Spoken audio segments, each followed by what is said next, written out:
Hello there, and welcome to the Marketing SOS Show. I'm your host, Eric Yee. And here in the Marketing SOS Show, for the past, however many episodes it's been, 84 or so, I think, I take questions from people in the audience like yourself. In whatever it is relating to marketing or business that they might need help, advice, or a second opinion on.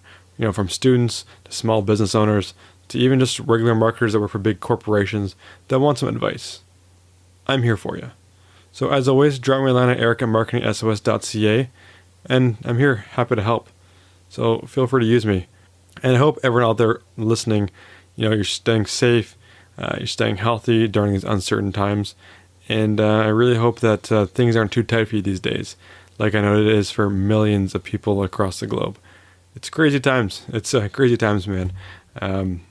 It's all there really is to say about it. Whenever I'm texting with someone or talking to someone, I inevitably fall back to saying how crazy, strange, and weird the times are, because they are. I think growing up, you think you get used to the way the world works and that you've seen and experienced everything, but it really just shows, between this and the financial crisis 10 years ago, the world is an uncertain place that we can't predict. Things change quite rapidly. So on that bit strange downer of a note, I do hope you're all doing well. I have found a renewed purpose in this show in all the emails I'm getting from small business owners that need help. And, the volume of them has increased dramatically since beginning of April or so. So I'm responding to a lot of you guys as I can through email. Not everyone can make it into the show just because of how the question is or what I can quickly... I've been finding that the fastest way for me to respond is through email to get people actions right away, as opposed to slating it, outlining it, and publishing it as a show when it's going to air. Sometimes it's just easier to email. So feel free, even if you don't want to get published on the show, just mention that, and I will more than likely just give you a quick answer, or a quick and solid answer on how you can maybe tackle whatever situation you're facing. So please, during these times, we've got to come together. So I'm here for you. So please reach out. Again, eric@marketingsos.ca. This episode's question doesn't actually feature anything COVID-19 related, but it's one that I had from a few weeks ago that popped up about the startup world. Startups being companies that are just starting out. They're not established. They have a new product, a new business, a new service that they're trying to launch either by their own funding or by getting funding from external parties, and trying to introduce it to the marketplace, get a foothold, and become successful, and become, like a household name like Zuckerberg or Gates or Jobs. So let's hear the startup question just after this. Melissa writes, "Hi Eric, I wanted your opinion on this term. I've been working in marketing for a little over 8 years now, mostly with big brands nationally or internationally, and I went to an event recently at a startup incubator where they interviewed the CEO of a pretty big company. They interviewed him about how he started the business and scaled up. The interviewer kept asking about things pertaining to product market fit, which, while I understood what she meant, sounded super strange to me. I've never heard the term before in my life. I feel like it's a nice way of saying invent stuff and throw it into as many markets as possible until someone likes it in the market you got lucky in with success. That's the one to target, which seems wildly inefficient to me. Shouldn't these startups be more strategic and understand consumer needs first and invent from there, rendering the phase product market fit redundant?" Melissa. Hey Melissa, well, this is an interesting question. One you'll probably run across frequently in the startup world. Now, it's not too surprising you haven't heard the term before, with your experience focusing on already established big brands that likely have a rock solid idea of who their customers are and their products, and have been well entrenched for several years. Even when these big brands launch new products, it's usually only after exhaustive customer research, which can be a large expense that many startups would not be able to afford. Now, you're right, the term is interesting and is often one that is used by entrepreneurs to speak when pitching their product to venture capitalists or positioning their product in general within industry circles.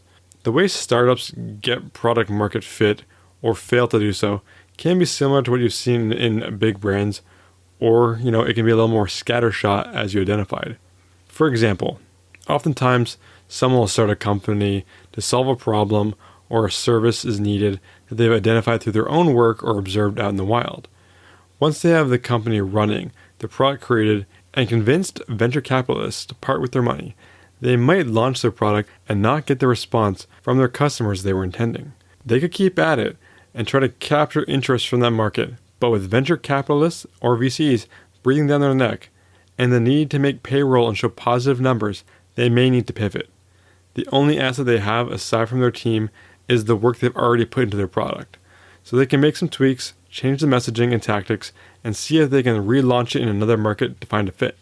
Or, the product does extremely well and they want to expand beyond their initial market. Like, for example, ConvertKit did this, which is an email marketing service. And when it launched, it was really focused on getting bloggers to sign up to their service. And as they grew, they saw that the growth in their target market of bloggers was going well, and they were very well entrenched in the space. And they changed their focus of their messaging to be more generic, not so blog specific, in order to capture a wider audience. Now, many startups do consumer research prior to launching their products, as you're familiar with in the big brand world. Product market fit is and can be a strategic process of identifying consumer needs and tailoring products to fit. Some do lots of user experience or UX research, talk to their customers, and like you said, some just throw crap at the wall and hope for early indicators of interest and move in that direction.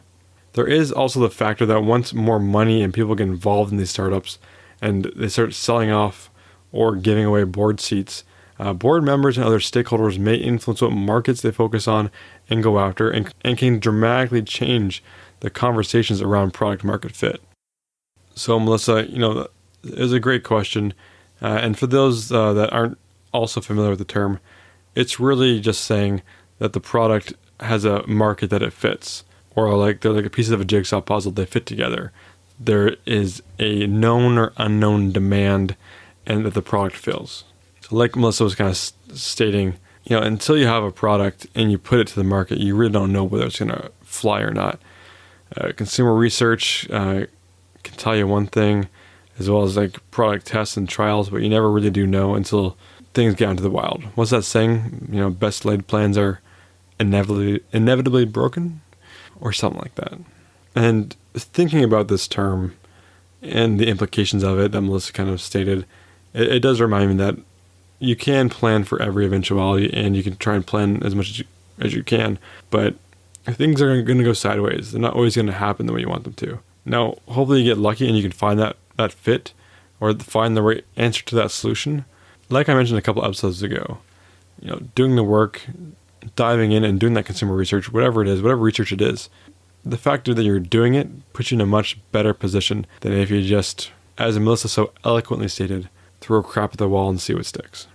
So Melissa, thank you again for writing in. Thank you all for listening. I'm trying to keep this short and wrap it up so you can get back to your day. I know it's probably busy watching a lot of Netflix and eating ice cream here in quarantine days. But if you could be so kind while you're Netflixing and chilling, eating that ice cream, drop me a line at eric@marketingsos.ca if you have a question.